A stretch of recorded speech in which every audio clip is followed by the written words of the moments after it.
Assalamualaikum warahmatullahi wabarakatuh. Yang terhormat Kepala SKB Bantul dan yang saya hormati guru-guru SKB Bantul beserta orang tua wali murid yang mengikuti acara sosialisasi ini. Saya sampaikan pula terima kasih kepada panitia yang telah menyiapkan acara ini dengan baik. Semoga acara ini berjalan dengan lancar tak kurang suatu apapun. Allahumma amin. Puji syukur kehadirat Allah Subhanahu wa taala yang telah melimpahkan rahmat kepada kita semua. Semoga acara ini terlaksana dengan lancar, dengan baik, dan walaupun hanya dengan virtual, semoga apa yang saya sampaikan dan semoga manfaatnya dapat tersampaikan dengan baik pula. Allahumma amin. Karena saya di sini sebagai narasumber yang menyampaikan materi, izinkan saya untuk berkenalan terlebih dahulu, memperkenalkan diri. Nama saya Eriska Nurul Ma'ruf. Saya lulusan S1 PG PAUD UNY, Universitas Negeri Yogyakarta. Dan saat ini saya sedang melanjutkan studi S2 di UNY juga. Dan karena di sini saya akan menyampaikan materi sosialisasi tentang penggunaan gadget pada anak, nanti saya akan menyampaikan materi tentang dampak positif penggunaan gadget, dampak negatif penggunaan gadget, dan tips-tips penggunaan gadget pada anak, beserta aplikasi edukatif yang baik untuk anak, seperti itu. Langsung saja ke materi, saya share screen dulu. Ini penggunaan gadget pada anak. Apa itu gadget? Pasti orang tua menganggap gadget adalah handphone, padahal gadget adalah alat yang mempunyai ukuran relatif kecil dan praktis itu fungsinya, yaitu ada laptop, ada handphone, ada kamera, ada apa namanya itu CCTV, itu namanya gadget. Tidak hanya handphone, tapi semua itu alat-alat itu yang mempunyai fungsi dan teknologi yang maju itu adalah namanya gadget. Kemudian langsung ke bahaya penggunaan gadget pada anak. Nah, bahaya penggunaan gadget pada anak yang pertama adalah mengganggu pertumbuhan otak anak. Nah, anak adalah usia anak 0 sampai 6 tahun itu memasuki usia TK, itu adalah usia golden age. Apa itu usia golden age? Adalah usia keemasan. Itu pertumbuhan otaknya sangat pesat. Sehingga jika banyak menggunakan gadget itu pertumbuhan otaknya bisa menurun. Itu keterlambatan kognitif, berpikirnya menjadi terlambat, dan pastinya anak menjadi tidak mandiri seperti itu. Kemudian yang kedua adalah tumbuh kembang yang lambat. Nah, tumbuh kembangnya anak yang lambat dikarenakan itu bahaya penggunaan gadget adalah membatasi gerak fisiknya karena anak hanya berdiam diri menatap layar handphone. Nah, pasti pertumbuhannya itu berjalannya lambat, terus tumbuh kembangnya mau berdiri itu lebih lambat, atau bahkan kalau usia TK itu apa ya, lebih ke bahasa sih, atau tubuhnya itu pasti kadang obesitas, kadang malah terlalu kecil. Kemudian yang ketiga adalah sifat agresif. Nah, ini kebanyakan adalah anak-anak sekarang banyak yang bermain apa namanya Mobile Legend atau Free Fire yang biasanya anak-anak menyebutnya FF. Nah, itu bahayanya adalah anak lebih rentan lebih sensitif terhadap kekerasan dibanding dengan kasih sayang seperti itu. Anak lebih mudah marah, lebih emosional, bahkan anak menjadi tantrum. Kalau tidak diberikan HP pasti marah-marah sampai membanting-banting barang-barang seperti itu. Kemudian yang keempat adalah kecanduan. Kecanduan itu jika orang tua juga terlalu sering menggunakan handphone, pasti anaknya juga ikut-ikutan sering bermain handphone. Kemudian yang kelima adalah pikun digital. Apa itu pikun digital? Yaitu anak itu mudah berganti-ganti fokus. Berganti-ganti fokusnya itu maksudnya anak tidak mempunyai memori jangka pendek dan bahkan sekelanjutannya memori jangka panjangnya pun terhambat seperti itu. Misalnya anak disuruh membeli membeli apa ya, membeli garam di warung, pasti di sana jadi lupa. Jadi kalau yang dulu-dulu itu orang tua pikun, nah sekarang kalau anak-anak banyak menggunakan gadget itu, anak lebih rentan pikun daripada orang tua, seperti itu. Kemudian yang keenam adalah prestasi sekolah menurun. Prestasi sekolah menurun itu karena teknologi membuat segalanya lebih praktis, lebih mudah, sehingga otak anak itu tidak terasah sehingga anak sulit berkonsentrasi hingga pada akhirnya prestasi di sekolah itu menurun. Nah, ini yang paling bahaya itu penggunaan gadget pada anak itu radiasi dan gangguan pada mata. Radiasi dan gangguan pada mata ini WHO pada tahun 2011 itu WHO itu Organisasi Kesehatan Internasional itu sudah memasukkan gadget itu dalam kategori penyebab kemungkinan kanker pada mata karena radiasi yang dihasilkan oleh gadget tersebut. Sehingga sangat berbahaya ya, karena anak itu pas kecil itu sistem imunnya itu masih rendah dan pasti lebih sensitif terkena radiasi dibanding orang dewasa, sehingga dampaknya itu lebih buruk terkena anak daripada orang dewasa. Kemudian yang kesembilan adalah kurang tidur. Kurang tidur karena disebabkan anak lebih lama bermain gadget sampai mau tidur. Mau tidur itu begadang, bermain HP. Jadi dampak negatifnya adalah kurang tidur dan bahkan di sekolah pun sampai tidur kalau masuk sekolah. Kemudian yang ke-10 adalah obesitas. Nah, karena anak tidak terlalu banyak bergerak, sehingga menyebabkan obesitas, bahkan saking parahnya bisa menyebabkan penyakit jantung kalau sampai terus-terusan menerus. Atau bahkan mungkin ada anak yang sampai kurus kering kerontang karena lupa makan karena asiknya bermain handphone. Seperti itu. Sangat berbahaya ya ibu-ibu, bapak-bapak. Kemudian yang ke-11 adalah masalah mental. Anak itu kesulitan bersosialisasi dengan lingkungan sekitar dan meningkatkan resiko perasaan kesepian karena lebih asik bermain HP sehingga jarang berkomunikasi dengan temannya sehingga anak itu merasa kesepian. Kemudian yang ke-12 adalah postur tubuh menjadi bungkuk. Nah, main handphone itu kan pasti nunduk atau bahkan sambil tiduran gitu, tapi kebanyakan kan pasti nunduk. Nah, pasti lama-kelamaan postur tubuh anak itu menjadi bungkuk karena kebanyakan bermain handphone. Kemudian yang ke-13 adalah kurang bersosialisasi. Maksudnya kurang bersosialisasi itu anak-anak menjadi yang tadi tidak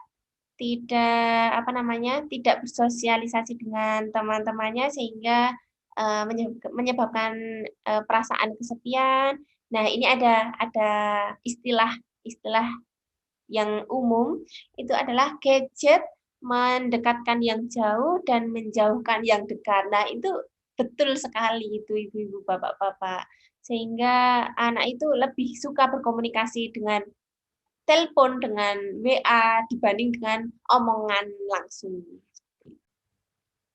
Ini saya share video tentang anak yang menangis histeris ketika bermain HP namun sinyalnya hilang. Langsung saja saya share screen-nya. Nanti kalau hidup lampu kan sinyalnya keluar lagi.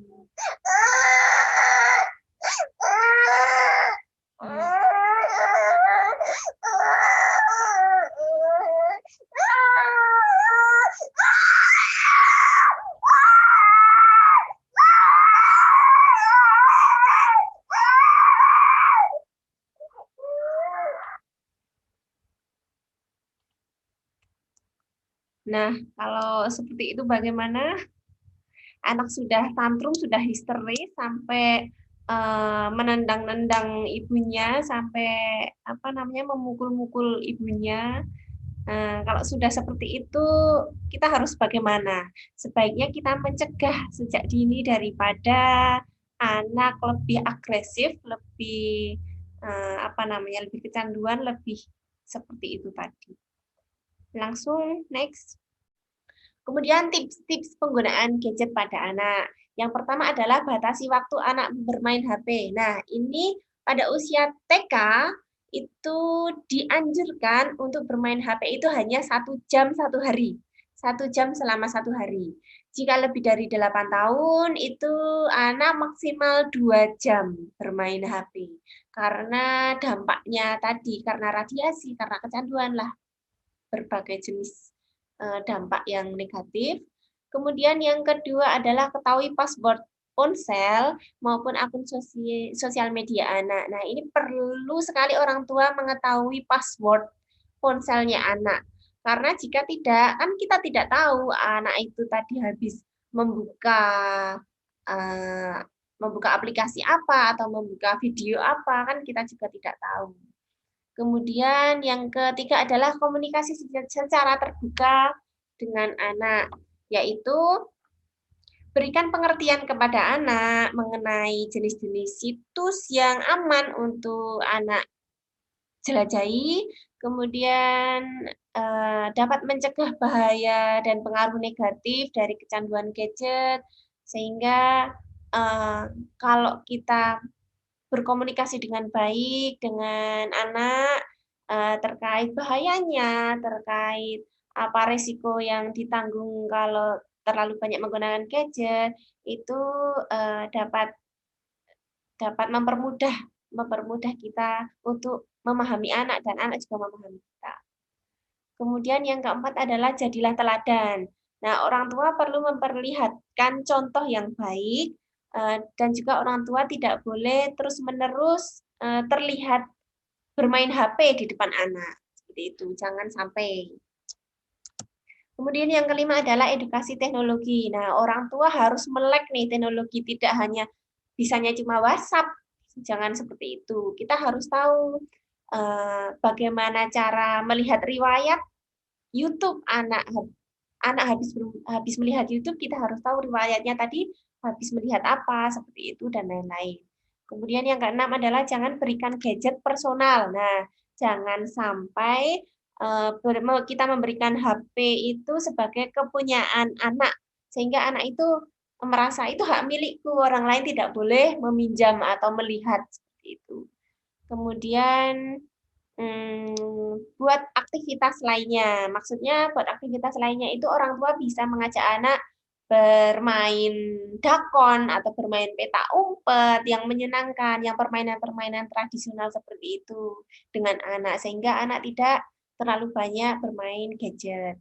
Kemudian yang ke-8 adalah hindari gadget masuk ke kamar tidur. Nah, kita bisa membatasi anak, orang tua bisa membatasi anak itu ketika makan di dapur atau ketika tidur di kamar tidak boleh membawa handphone.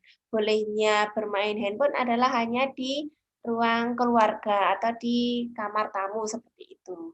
Kemudian yang ke-9 adalah jangan biarkan anak bermain gadget sendirian. Jangan sampai anak bermain gadget sendirian, apalagi saat usia TK. Itu karena sebaiknya alihkan dengan beraktivitas bersama anak di ruangan yang sama untuk bisa memantau apa yang dilakukan anak dan apa yang dilihat anak. Kemudian yang ke-10 adalah tetapkan daerah tertentu yang bebas gadget. Nah, tadi maksudnya ruang makan atau kamar tidur itu tidak boleh menggunakan gadget sehingga kita dapat menetapkan aturan-aturan dan itu harus disiplin. Kemudian yang ke-11 adalah ajak anak bersosialisasi lebih sering dengan temannya. Nah, karena sekarang baru pandemi, sehingga dapat bermain dengan orang tua, dapat mengobrol dengan orang tua, tidak melulu tentang gadget, tentang HP, tentang laptop, tentang televisi, seperti itu. Kemudian yang ke-12 adalah berikan reward. Nah, ini perlu kalau kita sudah memberikan tips-tips tadi penggunaan gadget pada anak, kita memberikan komunikasi yang baik, kita memberikan waktu, kita berikan batasan waktu. Nah, anak itu kan sudah mengalami perubahan nih, mengurangi bermain HP-nya. Nah, itu jangan sungkan untuk orang tua memberikan hadiah. Tidak harus benda-benda mahal, tidak harus tas, tidak harus kamu boleh membeli sepeda gitu, tidak usah mahal-mahal. Nah, itu hanya kita memberikan makanan kesukaan anak, itu pasti anak juga sudah senang seperti itu. Nah, kemudian sisi positif penggunaan gadget untuk anak. Yang pertama adalah meningkatkan kemampuan berbahasa. Nah, dengan anak bertelepon dengan temannya atau dengan melihat video-video yang baik untuk anak itu dapat meningkatkan kemampuan kosakata anak dalam berbahasa.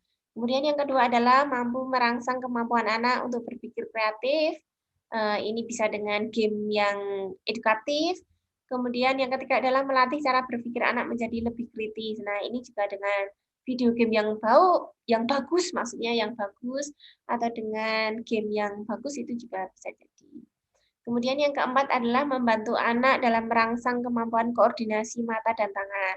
Nah, dengan anak scroll HP atau dengan latihan mengetik huruf itu dapat meningkatkan koordinasi mata dan tangan, dapat melatih berbahasa, menghafal huruf seperti itu. Kemudian yang kelima adalah belajar menanggapi teknologi. Anak itu dapat belajar menanggapi teknologi, maksudnya HP itu kalau orang tua bisa melatih anak HP tidak boleh terkena air umpamanya, karena itu akan merusak. Nah, anak juga pasti akan tahu, dapat menanggapi kalau teknologi itu adalah anti air, tapi juga ada ya teknologi yang anti air itu. Kemudian yang keenam adalah anak menjadi lebih pintar dalam memilih berbagai informasi. Nah, ini orang tua, kalau orang tua pasti lebih mudah terkena hoax. Nah, jangan sampai anak-anak itu mudah terkena hoax juga. Informasi-informasi yang tidak penting, tidak perlu di-share, tidak perlu ditelan mentah-mentah itu, anak itu lebih pintar dalam memilih berbagai informasi. Kemudian yang ketujuh adalah memberikan kemudahan untuk bisa berkomunikasi. Nah, dengan handphone kita mempermudah berkomunikasi dengan saudara yang jauh, dengan teman-teman anak, seperti itu. Kemudian yang kedelapan adalah kebiasaan baik. Nah, kebiasaan baik maksudnya jika anak menonton dongeng si kancil mencuri timun atau apa, nah atau melihat hero, superhero yang membantu manusia yang membutuhkan bantuan, itu pasti anak mencontoh perbuatan yang baik terkait hero-nya atau terkait tokoh yang dia fans seperti itu, dia sukai. Kemudian, nah ini aplikasi mendidik untuk anak. Apa saja nih aplikasi yang mendidik untuk anak? Saya berikan aplikasi-aplikasi yang dapat diinstal di Google Play Store. Itu yang pertama adalah paket belajar lengkap TK dan PAUD. Ini anak bisa belajar berhitung, belajar huruf, bahkan belajar bahasa Inggris juga ada. Ini pasti menyenangkan untuk anak sih. Kemudian yang kedua adalah Kids Coloring Fun maksudnya, Kids Coloring Fun. Nah, itu anak bisa mewarnai gambar-gambar yang ada di sana. Ini banyak sekali sampai 200-an apa ya di aplikasi ini, sehingga anak lebih senang mewarnai karena di sini ada glitter-glitternya, ada stiker-stikernya, pasti anak juga akan lebih menarik kepada anak. Kemudian yang ketiga adalah anak cerdas. Anak cerdas ini aplikasi ini beragam permainan soal-soal latihan untuk SD. Anak cerdas ini untuk SD soal-soal latihan, tapi juga bisa diterapkan kepada anak TK yang kelas B, kelas besar. Kemudian yang keempat adalah Riri Dongeng. Ini adalah cerita dan buku anak plus audio. Nah, ini ada cerita-cerita dongeng-dongeng anak yang sangat menyenangkan untuk anak, sehingga dan ada animasinya, ada ceritanya, ada suaranya, sehingga anak lebih tertarik seperti itu. Kemudian yang kelima adalah Marble Belajar Budaya Nusantara. Nah, ini ada budaya Nusantara itu ada rumah adat, ada tarian adat, ada alat musik, bahkan senjata-senjata tradisional itu ada di sini. Anak itu bisa belajar, oh tahu budaya-budaya di Indonesia itu seperti apa. Kemudian video lagu anak. Nah, ini yang jadi permasalahan sekarang, anak itu lebih mudah apa ya? Lebih mudah menghafal. Bukan lebih mudah sih. Anak sekarang itu menghafal itu lagu-lagu dewasa. Ya kan? Lagu cinta-cintaan. Nah, di sini itu video lagu anak itu lagu anak semua.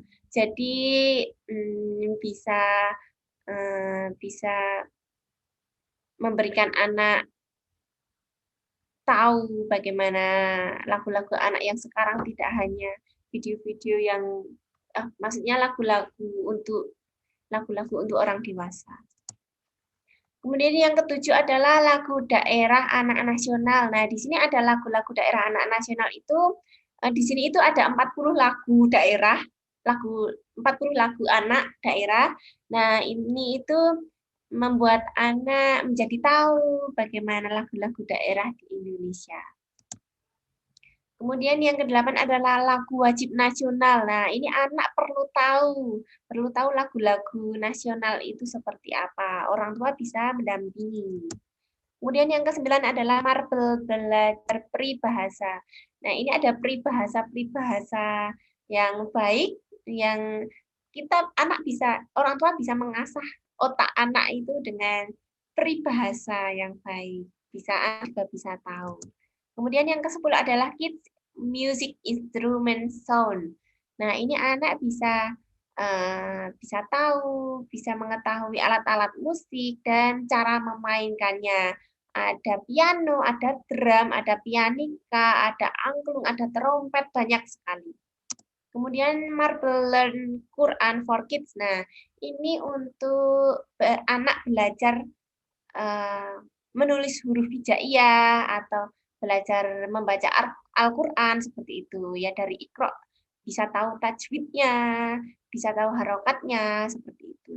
Kemudian yang ke-12 adalah ABC, belajar membaca. Nah, ini anak karena biasanya orang tua itu mengajarkan anak membaca hanya dengan buku, hanya dengan menulis. Nah, ini di sini itu ada videonya, terus ada suaranya, ada animasinya, sehingga anak mudah untuk menghafal huruf dan dapat belajar membaca dengan cepat. Kemudian yang ke-13 adalah belajar bahasa Inggris. Nah, ini perlu ini. Ini perlu karena bahasa internasional adalah bahasa Inggris. Nah, tidak memungkinkan kalau umpamanya orang tua mengajarkan bahasa Inggris, ini bisa di-download aplikasi ini sehingga anak mudah belajar bahasa Inggris sejak dini. Kemudian 14 Marble, belajar sholat. Nah, Marble kayaknya aplikasinya banyak ya, ibu-ibu, bapak-bapak. Nah, ini ada Marble belajar sholat yang tadi bisa anak belajar menulis huruf hijaiyah. Kalau sekarang belajar sholat. Nah, ini aplikasi ini bisa mengajarkan anak tata cara sholat, niat sholat, dan bacaan-bacaannya. Kemudian yang ke-15 adalah belajar huruf dan angka. Seperti tadi, anak dapat belajar bagaimana huruf, menghafal angka, menghafal warna. Dan di sini ada soal-soal sehingga anak bisa tahu bagaimana sih capaiannya ketika belajar huruf, belajar angka itu bagaimana. Kemudian yang ke-16 adalah Marble Taman Bermain.